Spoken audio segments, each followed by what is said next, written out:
My next guest is Deirdre Marie Capone. You know the last name, and now you're going to learn more about the Capone family from his grandniece, Deirdre Marie. Good morning, Deirdre. Good morning, Gary. Thank you for having me as the guest. Well, you're welcome. I am the only talk show host that you're probably talking to who spent 4 hours one-on-one with Meyer Lansky. Am I correct? Oh, wow. Yeah, so I can share some stories about your great-grandfather. I bet you can. Well, I know Meyer's grandson very well. Well, I was in Florida, and was my father, Meyer Lansky, and I had a 4-hour brunch 20-some-odd years ago, and I had I must say it was a pleasure talking about what was going on back in those days, but I cannot imagine what it was like growing up with the Capone name for you and other members of your family. What was it like? It was very, very difficult. And by the way, I am the last person in Al Capone's family that was born with the Capone name. By the time Al's son started having children, he changed his last name legally, so his girls were not born with the Capone name. I would say the Madoff family is going to be going through the same thing. Correct. Well, they've already changed. Yeah, Morgan. They've already changed that name because people assume things about you based on, allegations, and none of those things have ever been proved. As a matter of fact, in my book, I explode a lot of the myths that have been attributed to Al Capone. I just try to tell people, I have 4 children, I have 14 grandchildren. There's never been anything more than a speeding ticket that any one of my descendants have ever done. And what's the last name they use? Oh, no, I'm a Capone, but see, I'm married. Uh-huh. So my children have their father's name. They don't have the mother's name. Okay, so when you are introduced to people, do you use the name Capone? Now I do, but for years, no, I hid. I had a chance to leave Chicago when I was 32 years old, went with my husband up to Minnesota where we started a business that's still around. It will turn 40 next year. Nobody knew who I was up there, so my wings could spread, Gary. I could do things that really are in my DNA. The Capones were good business people. My grandfather really ran the operation. He was the older brother and business partner of Al, and he ran everything. And so he told me at one point he was overseeing 300 different establishments, paying all the bills, making out, all of the payroll stuff. He did not have a cell phone. He did not have a fax machine or a computer. How did he do it? Well, he used Meyer Lansky to some degree, did he not? Because Meyer led me to believe that Meyer was the financial genius behind the mafia, and he was taking credit for that. So was there a camaraderie between the two of them that helped? Absolutely. All these boys. I mean, Meyer was part of a group of people in New York and also out on the West Coast. Those guys would all get together either in Cuba or Hot Springs, Arkansas, and they would share information, who to go to get the best scotch, to get the best Canadian whiskey, how to bring it into the United States, who are the policemen, who are the politicians that will play ball with you. They shared all that information. Do you know what was interesting when I was with Meyer Lansky? I asked him, Meyer, what did you tell people you did for a living? And he said, gambler, because of the Havana connection. He said, I had a business card that said gambler. And I said, you had a business card? Did Al Capone have a business card? He said, yes, we all did. You may or may not know this. He said Al Capone's business card said furniture salesman or used furniture salesman. Did you know that? I did know that. My grandfather had one that said gambler. Yeah, he and Meyer. He handed out the business card and said gambler. That's right. And and that was the thing. They got them on income tax evasion. And the reason was because when the income tax, and you know this, Gary, when the income tax law first came into being, you did not have to declare any income that you earned illegally. And, of course, they earned their income illegally, and they didn't think that they had to put it on their income tax. Well, they thought right. I know. Forget 999. They had it as 000.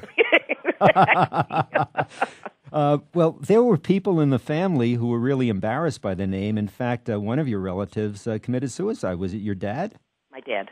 That's what I heard. You were 10 years old, and your brother also killed himself. Was it because of the name?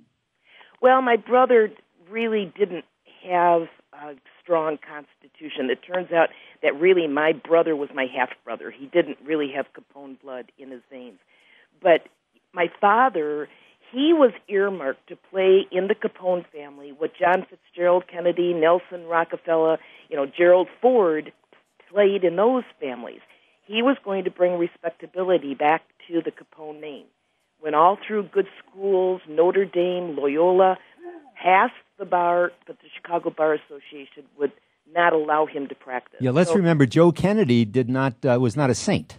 No. I know. He came over, he earned money the same way that my family did, exactly the same. Deirdre, we have to take a commercial break. I can't tell you how much I'm enjoying my conversation with you. Great. So we're going to pick this up in just a moment. My guest is Deirdre Marie Capone. The name of the book is Uncle Al Capone.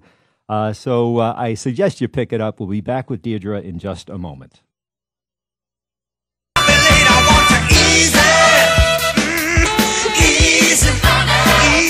My guest is Deirdre Marie Capone. You recognize the last name, of course. And for some, it was a stigma. Now Deirdre's able to write a book about it. It's Uncle Al Capone, the untold story from inside the family, and I suggest you pick it up. When they nailed Uncle Al, they sent him off to prison, Alcatraz, as I recall, and they got him on tax evasion. Tell us a little about that and what life had to be like for Uncle Al in prison. And you're right. The only thing that they could convict him of was income tax evasion, and they only did it because the federal government tortured a witness to lie on the witness stand. So he was sent first to Atlanta, and when he was Atlanta, he was filing a writ of habeas corpus, and he was one day away from going back to Cook County to show new evidence.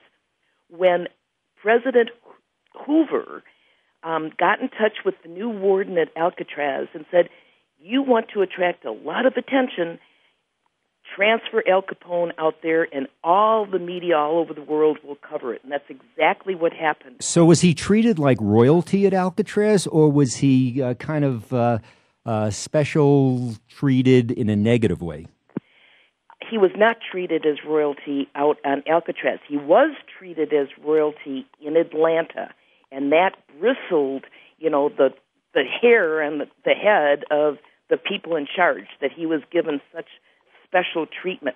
But people loved him, and he did good things. Now, my book is sold out on Alcatraz. The last time I was there, I signed almost 1,000 copies. I can imagine. I mean, he was out there for 5 years in a cell, 6 foot wide, 9 foot deep. I don't know how he did it. Now, legend has it that he died of syphilis. Is that what happened? Well, everybody in the Roaring '20s either had syphilis or gonorrhea. I mean, there was no such thing as safe sex back there. My mother was tested for syphilis when she got dementia, and yes, she had it dormant in her body, but of course she grew up in those days too. Nobody dies of syphilis. What he died of was a massive stroke from the treatment he got out on Alcatraz. They convinced my grandfather that they had a new treatment for syphilis, and they were injecting him with mercury. That's when you got all the accounts of him just being crazy, right. That it was the mercury that was in his system. Now, Hollywood has depicted him as the head of the St. Valentine's Massacre. What's the truth behind that? I will swear to all of your listeners, my grandfather swore to me on my father's grave, no Capone had anything to do with the Valentine's Day Massacre. They actually told me how it went down. I put the details in my book. My Uncle Matty, Al's youngest brother, observed it. It was the police. The police were stealing cases of alcohol off the back of Bugs Moran's trucks. And Gary, I mean, there was a camaraderie back then. The police, the politicians, and the gangsters all worked together to provide the people with what they wanted. They wanted alcohol, they wanted gambling, and prostitution. That is the only three businesses that my family was in, and believe me, no one was hurt that didn't deserve to be hurt. So let's get to Bugsy Siegel, because he went over budget in Las Vegas, and when I had my conversation with Meyer Lansky 20-some-odd years ago, I asked him about that. And, I mean, he didn't admit getting involved in the murder of Bugsy Siegel. I don't know if the Capone family would take responsibility. Do you know anything about any involvement with the murder of Bugsy Siegel for spending too much on the hotel project? Well, first of all, my grandfather opened the very first high-stakes casino, high-end casino in Las Vegas. That's how Bugsy Siegel found out about it, and went out there and did it. I am not an expert in that part of our history, but I do know no Capone was involved in the murder of Bugsy Siegel. Amazing stories that we can get from your book, Uncle Al Capone. In terms of the generation that you grew up with, was it difficult for you to get invited to play at other kids' homes with your last name? What happened, Gary, is Al Capone died on my 7th birthday, January 25th, 1947. I was raised a Catholic girl. Catholics, when they're 7 years old, make their first communion. So my Capone family needed something joyous to look forward to. So they went all out. I mean, I got dressed beautifully. The whole family, Sonny, everybody, was at the church watching me make my first communion. Back in those days, they had local editions of the big Chicago papers, and Monday, the two local editions had a story where the children at St. Philip Neri made their first communion, and Deirdre Capone, with the entire Capone family in attendance, made hers. Well, my father entered me in school using his middle name as my last name, so everybody knew me as Deirdre Gabriel. But how many Deirdres do you think were in that school in second grade? Last question I have for you. Were you surprised when Geraldo Rivera opened up the vault and it was empty? Well, his crew invited me to be part of it, and I just laughed. I knew there was nothing there, so I didn't go.